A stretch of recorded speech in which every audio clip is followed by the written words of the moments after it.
Hello everyone and welcome back to the new video. So recently I gave an interview for DevOps engineer role, and the question they asked was, how would you design an EKS cluster for production?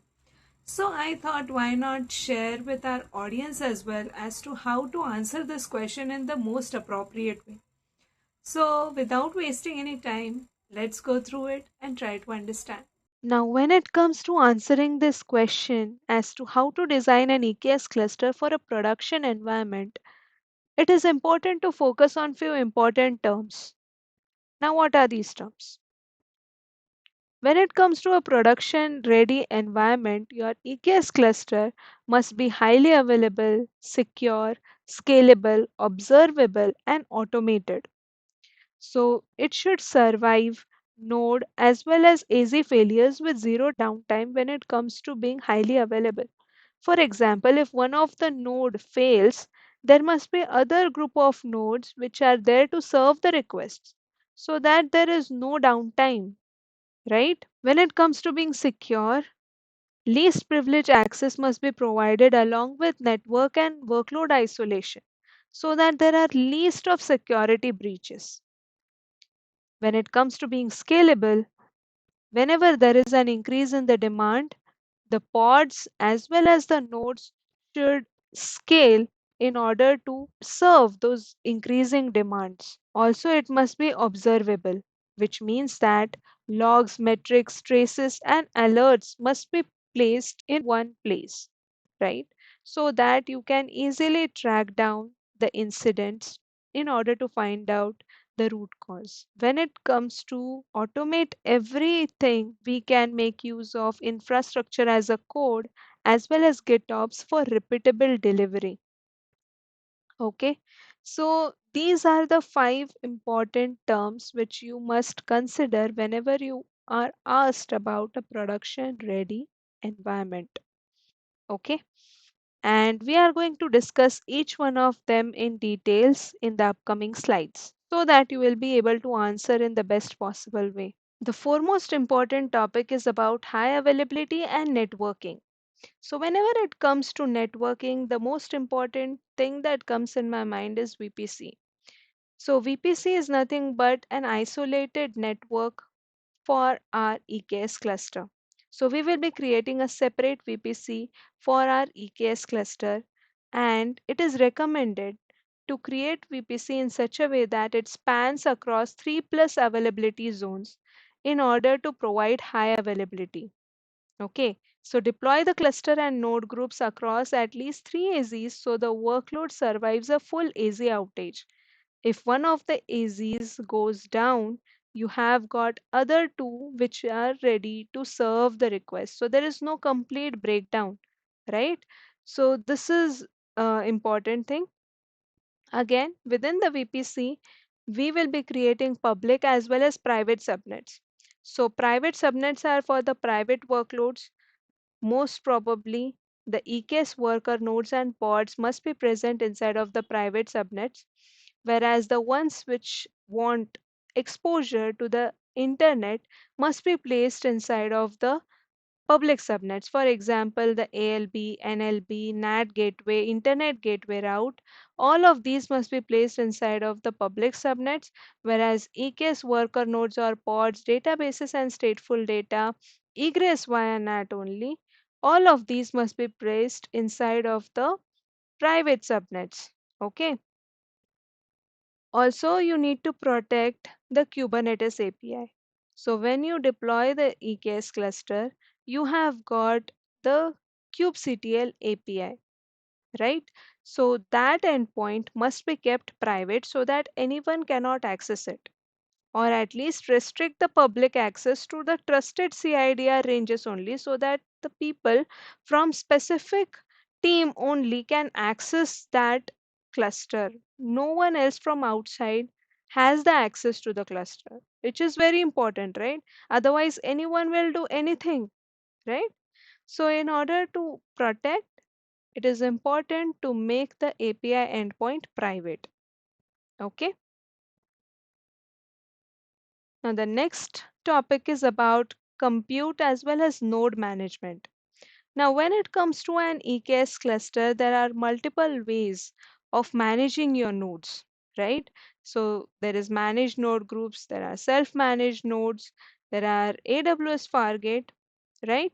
So when it comes to managed node groups, AWS manages the EC2 lifecycle for these nodes. Whereas in case of self-managed nodes, we, that is the developers or the DevOps engineers, own the EC2 lifecycle. Whereas in case of Fargate, everything is serverless. Okay, so serverless pods and there are no nodes in case of Fargate. You should choose managed node groups when you want the default low ops choice. You want standard workloads needing full node access. You want AWS to handle provisioning, patching, and upgrades. Then, in that case, or else, even if there are upgrades, the draining of the nodes and cordoning of the nodes is managed by the AWS itself. So, there is a minimal involvement of a DevOps engineer in this case.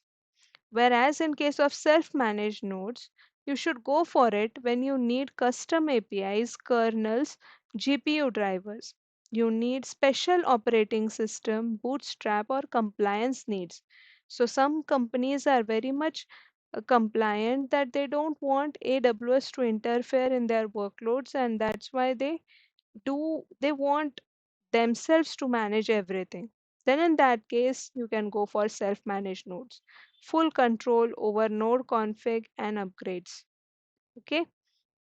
Whereas in case of AWS Fargate, whenever you want zero node management, you don't want to manage anything, bursty, isolated, or per pod build workloads must be considered for Fargate.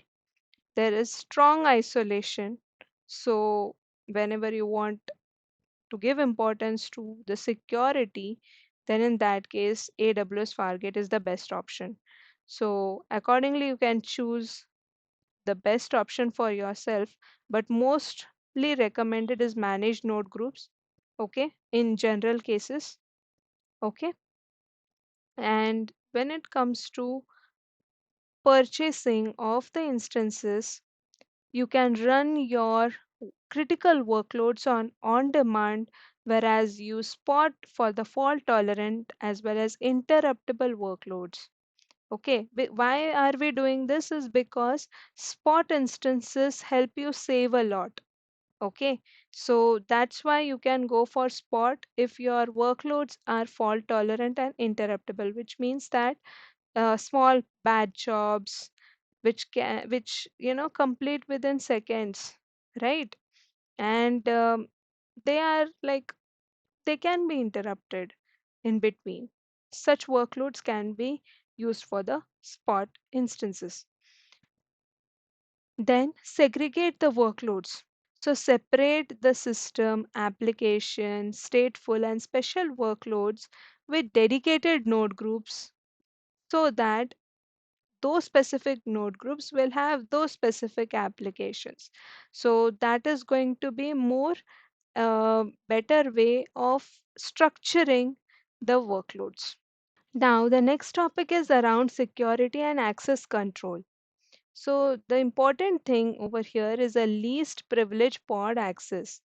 And this can be implemented using EKS pod identity or IAM roles for service accounts. So, each pod gets only the AWS permissions that it needs. For example, if it wants to access only the S3 bucket, then only those permissions are provided and that pod is able to access it. So the unnecessary permissions are avoided, right? Also, when it comes to the role based access control, it is used to define the fine grained roles and bindings to control who and what can act inside the cluster. So, RBAC is at the level of authentication and authorization, right? So that users are given permissions only for the restricted access, right? So Next point is about the network policies as well as pod security standards. Restrict pod to pod traffic and enforce security baselines on the workloads. So you need to implement network policies as well. And when it comes to the secret management, you can make use of KMS, that is Key Management Service, for the secrets at rest.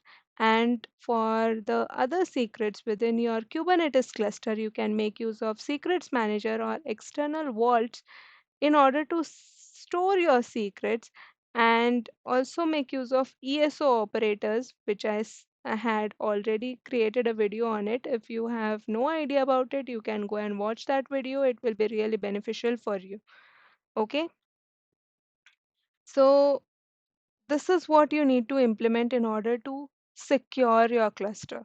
So these are the important pillars which you should mention in your answer. Next thing is about reliability and scaling. So workload resilience.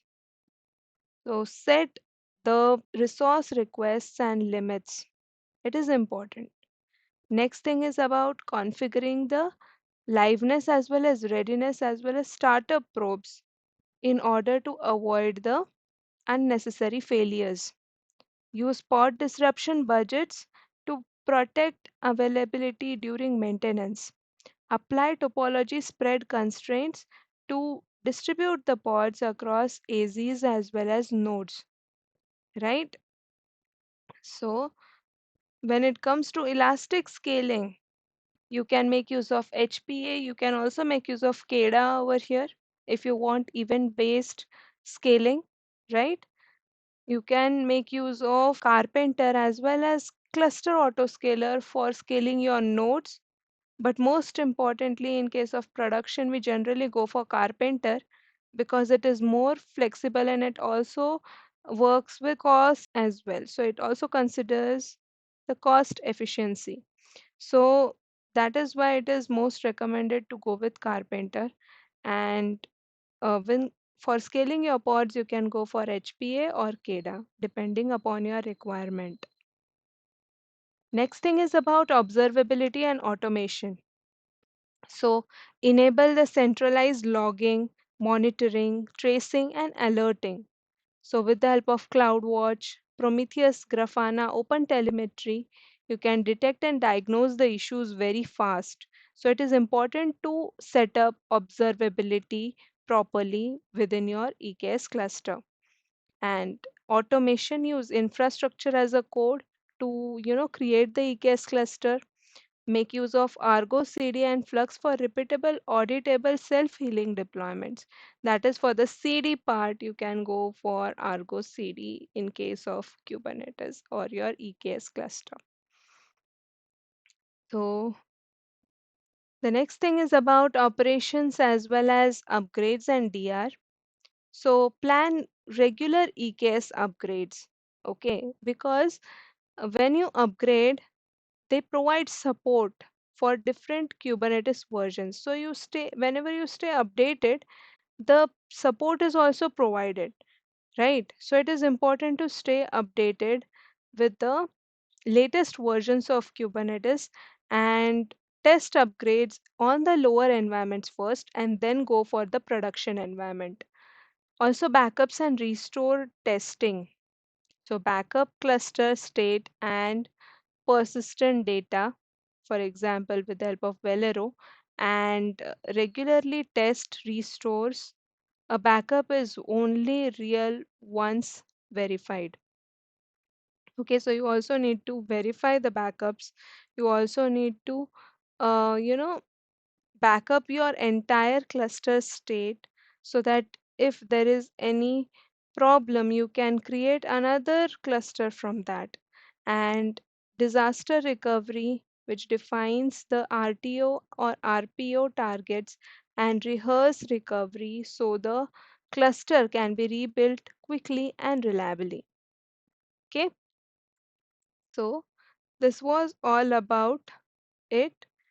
So always consider whenever it comes to the production environment, you need to focus on all areas and not just the creation. Okay, so you need to build for failure, automate everything. Your cluster should be highly available, secure, scalable, observable, and automated.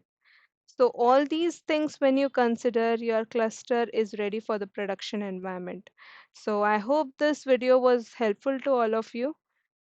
Do make sure to like, share, and subscribe to the channel if you found this video helpful.